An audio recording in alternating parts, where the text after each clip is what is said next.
We're talking to both fighters, you know, looking at their options. I'm seeing Carl Froch tomorrow in Nottingham. Listen, it's a fight, as a fan, I'd love to see. I think it can be the biggest British fight of all time.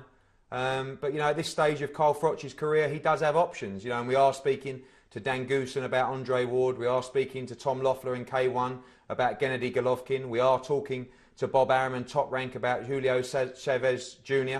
They're all big fights. I know Carl's got ambitions to fight out in America in Las Vegas. But of course, the fight that everybody wants to see in the UK is Froch Groves 2. And, you know, knowing the size of the fight, knowing the kind of crowd and gates that can be created in such a huge fight, I want to be part of it, to be honest with you. So, you know, my intentions is to try and look very closely at Froch Groves 2. And like I said, I'll be sitting down with Carl tomorrow, and hopefully we can have some good news for the British public over the coming weeks.